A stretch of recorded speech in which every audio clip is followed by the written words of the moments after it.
लोकांनी क्रोध करायचं, लोकांनी फोन करायचे, धमक्या द्यायच्या. माझं एक ध्यानात ठेवा, तुम्ही विचाराने भांडा, असं तुम्ही ताकदीच्या जोरावर भांडू नका.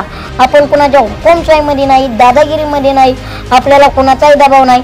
त्यामुळे तुम्हाला वाद घालायचा आहे ना, आमच्याशी घालायचा आहे. तुम्ही उगा आम्हाला धमकी द्यायच्या, काटे घेऊ, कुऱ्हाडी घेऊ, दगड फेकरू, असल्या धमक्या देऊ नका. आणि अशा धमक्या आज आम्ही जर ओबीसी समाजासाठी नाही भांडलो तर आमची उद्याची येणारी पिढी काय म्हणेल? आरक्षण होतं, तुम्ही टिकून ठेवलं का? तुम्ही जसं तुमच्या समाजासाठी बांधताय, तुम्ही तुमच्या हक्कासाठी बांधताय, तसं आम्ही आमच्या हक्कासाठी बांधतोय. मग आम्ही गुन्हा करतोय का? विनंती आहे बाबा, एका मिरेला असं बोलू नका. सोशल मीडियाच्या माध्यमातून त्याला वाईट कमेंट करू नका, कारण ते तुमच्यापेक्षा अनुभवी. पण मी तर ठामपणे सांगतो की भुजबळ साहेबांना कोणी पाडू शकत नाही. अहो हक्काचं आहे, मग तुम्ही तुमच्या हक्काचंच घेणार आहो. तुम्ही आमच्या हक्काचं का घेताय? पण तुम्ही आमच्यात येऊ नका असं आमचं म्हणणं आहे. आणि तुम्हाला ओबीसी मधून घेता येणार नाही. थोडंफार मान्य वेगळा, ओबीसी समाजात मराठा समाज आला की फरक पडणार. पण ओबीसी समाज सुद्धा काही शांत बसणाऱ्यातला नाही.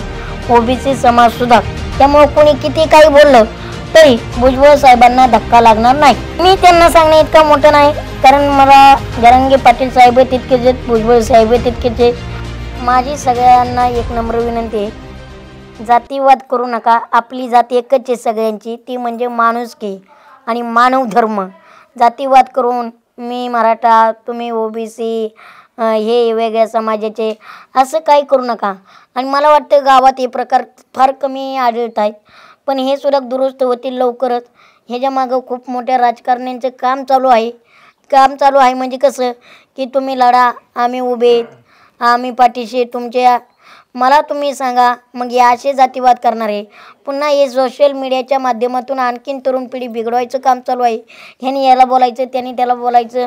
तुम्ही एका मिरीला बोलत असताना पुढच्या माणसाची वय बघा, मर्यादा बघा. हे मला सगळ्यांना सांगावंच वाटतं. तुम्ही कुणाबद्दल बोलतात, काय बोलतात, तुम्ही कायद्याने पूर्ण अभ्यास करून बोला. आणि मला सगळ्यांना एक म्हणायचं आहे, आरक्षण तर भेटणारच आहे, तुम्हाला सेपरेट आरक्षण सरकार देणारच आहे.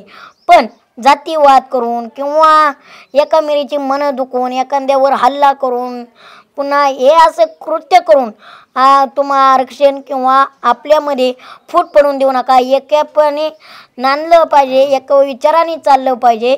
आपलं गाव कसं एक समाज बांधून ठेवता आलं पाहिजे, तसं बांधून ठेवला पाहिजे असं मला वाटतं. खासदार आमदार मराठा समाजाचे आहेत, पण मी पहिल्यांदाच काय बोललो की सगळेच मराठा असे नाहीत ना, मोठे आहेत राव.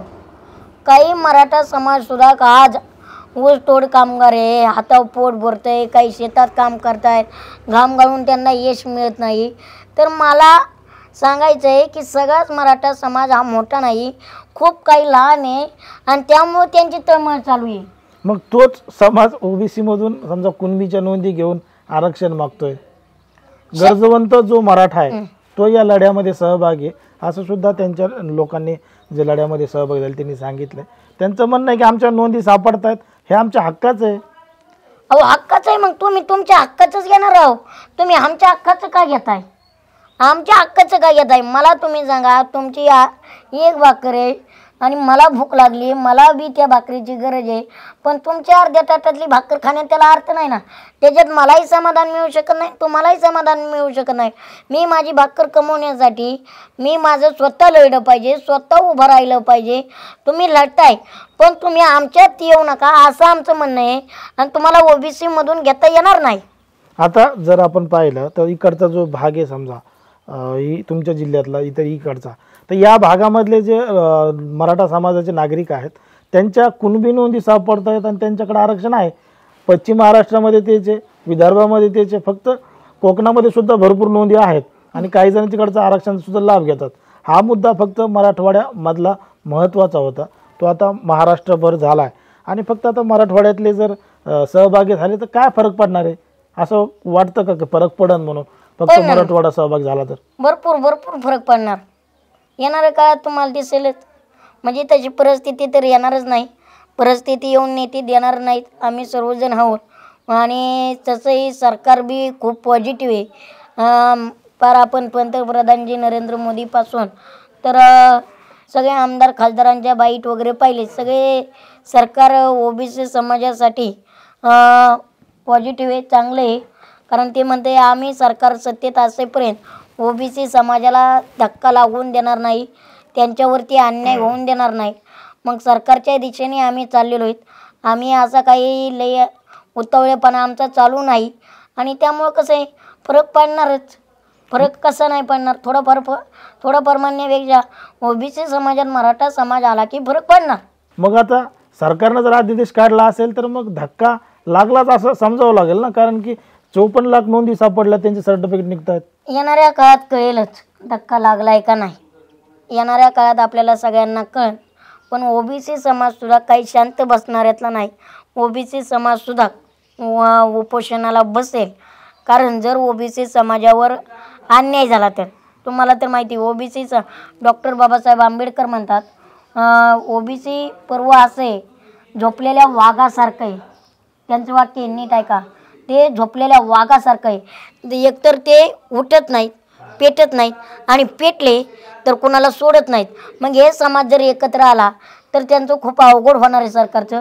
त्यामुळे सरकारला कसाच अन्याय करता नाही. आणि अन्याय केला तर येणाऱ्या काळात तुम्हाला दिसेलच, सरकार 2 मिनिटं सत्तेत नसले अरे पडलेला असेल.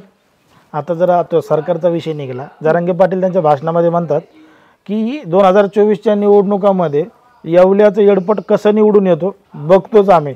त्याला प्रत्युत्तर देत ओबीसीचे काही नेते म्हणले होते की तुम्ही जर आमचा एक भुजबळ पाडला तर आम्ही तुमची 160 पाडू. अशी परिस्थिती होऊ शकते का? कसं असतंय, प्रत्येक जण बोलत असतोय, प्रत्येकाची विचार करण्याची पद्धत वेगवेगळी असते. आता मी म्हणलो हे आमदार पडू शकते, खासदार पडू शकते, पण शेवटी जनता ही जनार्दन आहे. जनता येणाऱ्या काळात ठरवेल कोण आपल्या हक्काचं आहे, कोण आपल्यासाठी लढते, कुणाला पाडायचं, कुणाला टिकवायचं. त्यामुळं जरांगे पाटील त्यांच्या भूमिकेवरती ठाम आहेत, छगन भुजबळ त्यांच्या भूमिकेवरती ठाम आहेत. छगन भुजबळ साहेब मग कोणी काही सांगू शकत नाही आणि आपणही ठरवू शकत नाही हे पडतील का ते पडतील. पण मी तर ठामपणे सांगतो की भुजबळ साहेबांना कोणी पाडू शकत नाही. आणि जरी उद्या पडले तरी जनतेचा कौल असणार आहे. जनतेच्या मनात त्यांना स्थान नसलं तर जनताही कौलही देऊ शकते. असं काही नाही. जो माणूस अपयश पचवू शकतो, यश पचवू शकतो, तो माणूस अपयश पचवू शकतो. आणि भुजबळ साहेबांकडं अपयश पचवण्याची ताकद खूप आहे. त्यामुळं त्यांना अपयश यशाची भीती नाही. त्यामुळं कोणी किती काही बोललं तरी भुजबळ साहेबांना धक्का लागणार नाही. आता हे दोनही नेते मोठे आहेत, दोघांच्याही पाठीमागं समाज ठामपणे खंबीरपणे उभा आहे. मग यांनी कुठंतरी बोलताना एकमेकांप्रती आदराने बोललं पाहिजे, जेणेकरून समाजामध्ये वाद होईल किंवा एकमेकांकडे बघण्याचा दृष्टिकोन बदलेल. अशा गोष्टी नाही झाल्या पाहिजे. म्हणून तुम्ही काय सांगाल की त्यांनी काय करायला पाहिजे? मी त्यांना सांगणे इतकं मोठं नाही, कारण मला जरांगे पाटील साहेब तितकेच आहेत, भुजबळ साहेब तितकेच आहे. माझ्या नजरेत मी त्यांना समान आधार आहे, समान आहेत. पण मला एकच सांगायचं आहे, तुमचं भांडण कशाचं आहे? विचारांचं भांडण आहे. विचारांचं भांडण असलेलं खूप चांगलं आहे. विचारांनी लढा, विचारांनी भांडा. पण समाजाला माझं एक विनंती आहे, त्यांचं विचारांचं भांडण हे ध्यानात ठेवा. भुजबळ साहेबांचं आणि जरांगे पाटलांचं विचाराचं भांडण आहे. त्यांचं असं कुठलंही वैर नाही. त्यामुळं आपल्यात वैर निर्माण होते. गाव पातळीवर याचा ठसा उमटताना कुठेतरी दिसतंय की त्यांचं विचारांचं भांडण आहे. आता आपण मराठा समाजाबद्दल बोललो ना, लोकांनी क्रोध करायचं, लोकांनी फोन करायचे, धमक्या द्यायच्या. माझं एक ध्यानात ठेवा, तुम्ही विचाराने भांडा. असं तुम्ही ताकदीच्या जोरावर भांडू नका. तुमचं विचार तुमची ताकद आहे. तुम्ही तुमच्या शरीर बळावर भांडायला जाऊ नका. ते खूप वाईट असते. कारण आपण लोकशाहीमध्ये राहतो. लोकशाहीने लोकशाहीसारखं चाललं पाहिजे. आपण कुणाच्या हुकुमशाहीमध्ये नाही, दादागिरीमध्ये नाही, आपल्याला कुणाचाही दबाव नाही. त्यामुळं तुम्हाला वाद घालायचा आहे ना, आमच्याशी घालायचा आहे, भुजबळ साहेबांची, जरांगे पाटील साहेबांची वाद घालायचा आहे तर विचाराने वाद घाला. तुम्ही उगा आम्हाला धमकी द्यायच्या, काटे घेऊ, कुऱ्हाडी घेऊ, दगड फेकरू, असल्या धमक्या देऊ नका. आणि अशा धमक्या कुणालाही देऊ नका आणि कृत्य करू नका. खूप घाण कृत्य ही. तुमच्यात लढायचं हिंमत आहे तर विचाराने लढा. विजय विचारांचा असतो, ताकदीचा विजय होत नाही. आताच बोलल्याप्रमाणे तुमचा एक व्हिडिओ सोशल मीडियावर आता तुम्ही आरक्षणाबद्दल टाकला होता. त्याला काही लोकांनी तो बघून तुम्हाला फोन केल्या, धमक्या दिल्या, असं करू तसं करू. आणि असे बरेच लोक आहेत जे सोशल मीडियावर व्यक्त व्हायलेत, विनाकारण काही लिहिलेत, तर याच्यामुळे आता सामाजिक परिणाम तर झालाच ना. मी तुम्हाला काय म्हणलं, आपण लोकशाहीमध्ये राहतो. ज्याला ज्याला आपापली मतं मांडण्याचा अधिकार आहे.